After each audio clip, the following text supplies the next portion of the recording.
Very good morning to all of you dear student. I am Keshav, your English teacher. Students, हम हमारे English grammar का 14 chapter preposition के बारे में study कर रहे थे और हमने प्रीपोजिशन में इसके 6 प्रीपोजिशन कंप्लीट कर लिए हैं। आज हम इसका next preposition with and upon के बारे में स्टडी करेंगे। यूज ऑफ विथ यानी के साथ। वैसे हिंदी में विथ को क्या कहा जाता है? के साथ।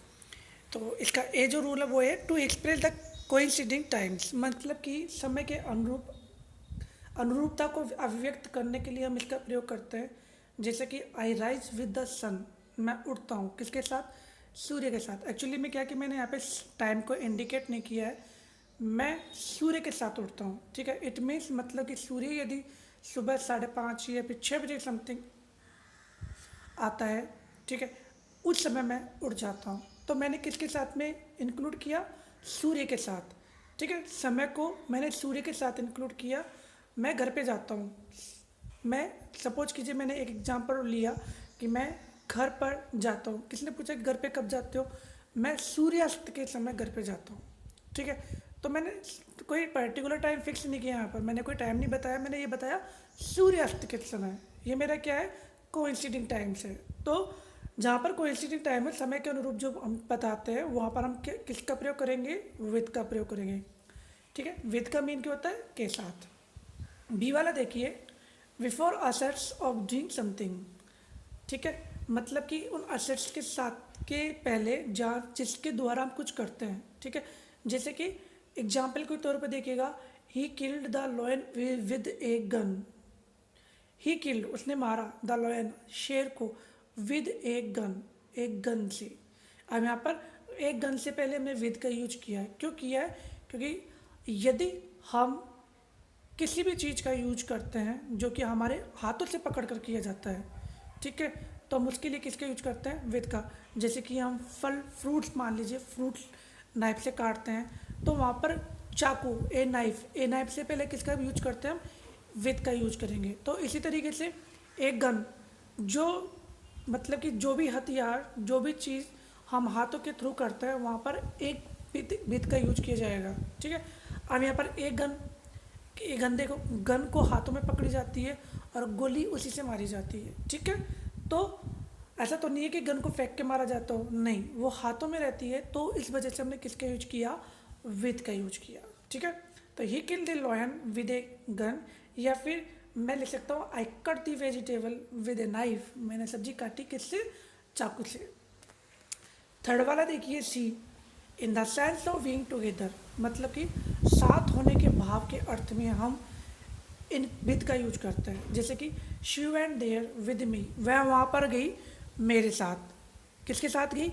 मेरे साथ। को विद का मतलब होता है के साथ, तो मेरे साथ वह वहाँ पर गई। तो हमने इसमें यहाँ पे मी के साथ में विद का यूज किया, क्योंकि यहाँ पर टुगेदर के लिए अर्थ में हम किसका प्रयोग करेंगे? विद का प्रयोग करेंगे।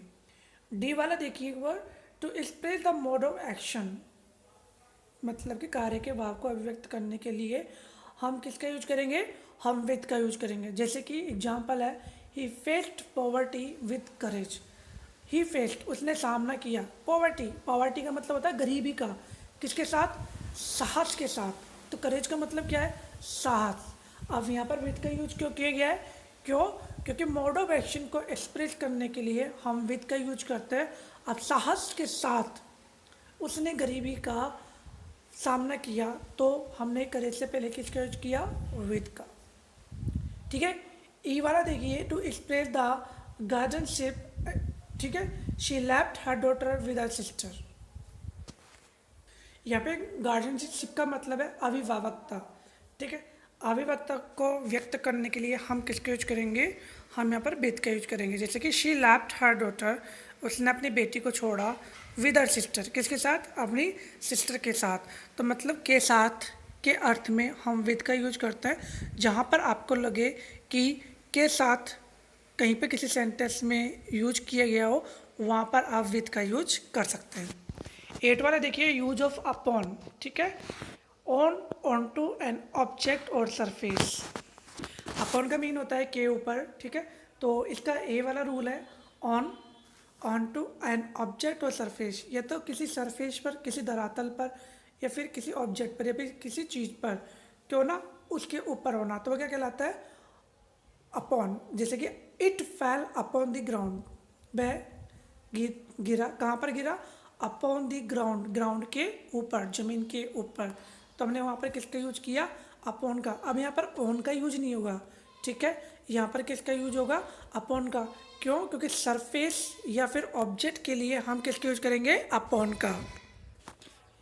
सेकंड है बी, लुकिंग एट समथिंग, किसी चीज़ पर देखना, ठीक है। She fixed her gauge upon me, she fixed, उसने फिक्स की, हर गेज, उसकी निगाहें, अपॉन मी, मेरे ऊपर, ठीक है। अब मेरे ऊपर मतलब इसका तो ये नहीं कि मेरे ऊपर जाके बैठ के उसने अपनी निगाहें फिक्स की, ठीक है।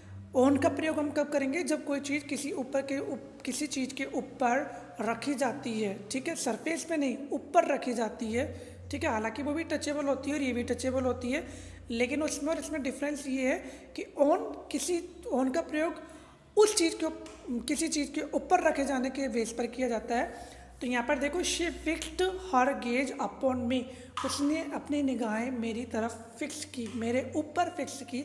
तो यहाँ पर मेरे ऊपर का मतलब ये है कि मेरी तरफ, ना कि मेरे सिर पे बैठकर, ठीक है। तो अपॉन का सिर्फ दो ही ओके, हमने हमारे जो विद एंड अपॉन के यूज के बारे में स्टडी कर लिया है। सो प्लीज़ एक बार आप इनको चेक करके देखिएगा, कहीं पे भी समझ में नहीं आ रहा है, इन दैट केस प्लीज़ आप उसे नोट डाउन कर लीजिएगा और कोशिश कीजिएगा समझने की। विद का मतलब होता है के साथ, अपॉन का मतलब होता है के ऊपर, ठीक है।